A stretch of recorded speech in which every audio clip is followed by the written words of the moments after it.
Okay, so I was just gonna sleep in today, because why not? I did not expect this to happen, and, you know, this was kind of a pipe dream because, wow, the gacha. I kind of like the gacha, for better or worse. That being said, I was always of the opinion that a lot of these gacha things were just kind of shoehorned in, and if they were to remove all those, and it was just the main campaign, and maybe they could sell that, it'd be pretty good. So, surprise, surprise, they're like, okay, we're gonna do that. Wow, I'm surprised. Dude, I have not been this hyped in, like, a while. Oh my god, dude. Oh my god. So recently, and I would say, I guess by the time I woke up and I'm finally recording this, it's about 4 hours ago? 4 hours or something like that. They announced Octopath Traveler 0. And the cute little thing that will definitely come up is the 0 is a ring, which I think is really funny. And it's literally just the gacha game, but mainline. Probably not taking the Celesta side story into account, but that's okay. That's not as good, and it's not even finished. I digress. That said, one of the immediate things that popped up to me is that they're not using the original 8 characters from COTC, which I guess makes sense because they want it to be a bit more original, but I figured they'd be here somewhere. Maybe they will be. We haven't really seen a lot of the game. That said, they are replacing it with a few actual new characters and giving them an actual story plot to go off of, which that then ties into the whole building thing that I'll get into in a second. Kind of interesting though. Before, you just start the game and you're just dying in the middle of a snowstorm, and that's just kind of how you get the ball rolling. It's weird. Definitely the opening of all time though, I'll at least say that much. But now we have like actual main characters we could call main characters. You got Stia, you got Fern, you got Lorana, and I'm assuming most of them are going to be tied to the whole village thing in some capacity, even though you do see Lorana coming out of the Flames Grace Church. That's the other thing too. It is a prequel, and apparently they are going to be changing up a few things to make it so it's a lot more streamlined, which we did see with the beginning of the whole village kind of blah blah blah doing its own thing. I'm glad about that. I think it needs a bit more of a streamlining thing. But the one thing I didn't even bring up yet is that you do have your own character that you make, and it's also really customizable, surprisingly. Before, you just made any of the characters you summoned into your lead character, and that's also how you got one of the 8 guaranteed travelers, even though it didn't really make Octopath. That's like a fun, cute thing that you would notice with the first 2 games. You'd have the characters spell out the name Octopath because of all their initials, but COTC didn't really have that because, well, they didn't think of it, I guess. And you can't really do that here with SPL, I guess. You know, we're kind of going back on that track. Either way, they give you a lot of options for just making the character. You get your physique, eye color, hair color, skin tone, voice type. There are 6 voice types, and I'm assuming this is all voice acted too, which is pretty impressive. Although in COTC, your character never really spoke. It was a lot of just the side characters doing all the heavy lifting, because I'm assuming they had to take whoever you were leading into account. They just kept them silent. I'm assuming all this voice acting is just going to go into the main thing they got going on with the burned down town and building it back up and whatever the case might be. Also, on that front, it does seem a lot more expansive because you did I don't know, it might be a stretch to say. You had a nameless town feature in COTC, and a lot of that was built over amounts of days playing the game. You would just rebuild the town, even though I don't think it was burnt down. It was just kind of abandoned. It's been a bit since I played it.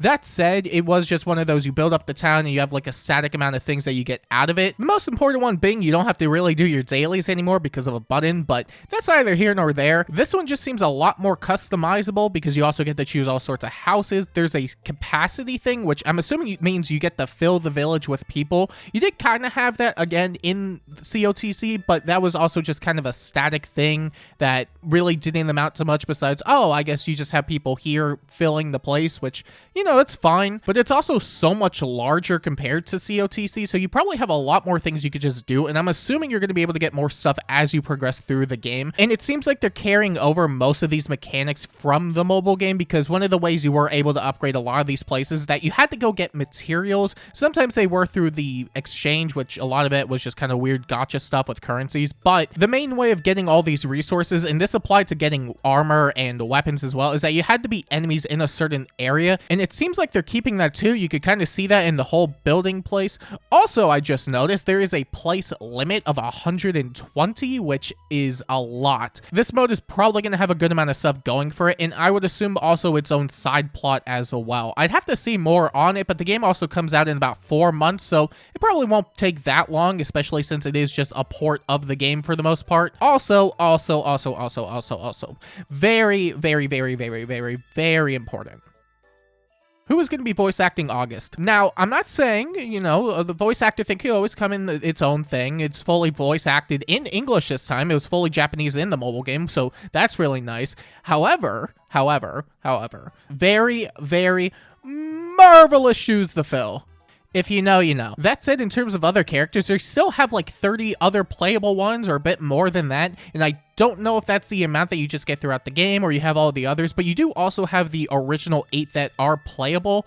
My question then is also, are they going to be all over the place in terms of balance? Because to say the balance in the game was all over the place would be an understatement, but whoa, it's a gacha game and you got to go for all the really broken characters? Shocker. Now, I will say, at least when it came to the original 8 travelers in the game, you had like maybe 5 or 6 of them that, you know, were not that good. They were like okay, but then you had 2 that were just, they will carry you throughout basically the entire game. I'm wondering if they're going to do some balance changes, but also they are keeping the battle system, which I actually kind of like. And now I won't say it's my preferred style over the original where you have like 4 characters and sub-jobs. They're getting rid of that, or I guess they're just keeping it in this case because it's a port of COTC. You now deploy 8 characters or your band, and I'm really hoping they let you keep your band and get to name it. Either way, it does incorporate 8 characters, and once you get into it, it does feel a lot better. It may seem overwhelming on its own, but it kind of works once you get into the weeds of it. You could really think of it as like sub-jobs being their own characters and deployed at once. You just have one character with their base job and a set amount of moves you could kind of interchange, and that's kind of how they work. Although, based on what I'm also seeing, some characters could have multiple weapons this time around. You did have multiple weapons in COTC, but they had one specific weapon type that they would use, and that just applied to the attacking. You did have other ones that were for like special moves, dedicated moves they had,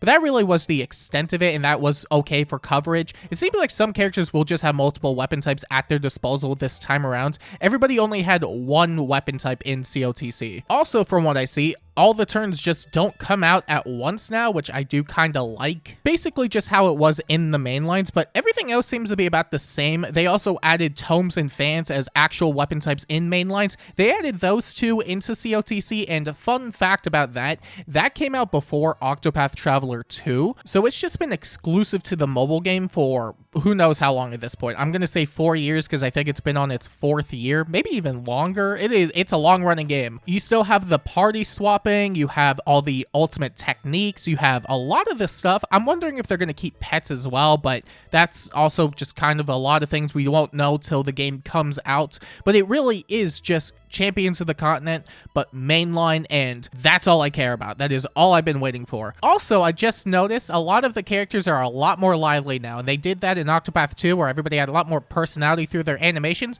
They're doing that with the original 8 now, which I am very, very, very happy with. And the only thing you might be wondering at this point is, should I play Octopath Traveler 1 before playing Champions of the Continent, or I guess Octopath Traveler 0? And honestly, you might appreciate Octopath Traveler 0 more if you did, but I don't think it's necessary, personally speaking. They're not disconnected by any means. It's literally a prequel to the first game, so yeah, that makes a lot of sense for it to be connected. But I think outside of a few things, there's really not a whole lot you need to get out of 1 to play 0. I might make a full-on video about that specifically if that comes up, but I think you might be fine. If you are worried though, the game comes out in 4 months. That's a lot of time just to beat the first game if you're interested. Either way, I'm very excited. There also seems to be new content, and they are, again, revamping some of the main story stuff, so it actually streamlines a bit. I'm definitely going to get it. If you know me, you know me. That's just how it's going to go. Hopefully, I'll have more content on this later this year, or maybe whenever it comes out. We'll see. I don't know how many people are going to care about this video, but I'm going to make it anyway because I love this series. It's a very, very important series to me. I absolutely love it. Thank you, Square Enix. Very cool of you porting it. Also, not that I'm going to beg, but if you want to give me a free copy, you could totally give me one. Thank you. Also, woo! happy. I don't know how to close this video. Good series. If you want to go play it, go play it. They're probably still on sale. Goodbye. ¡Más perros!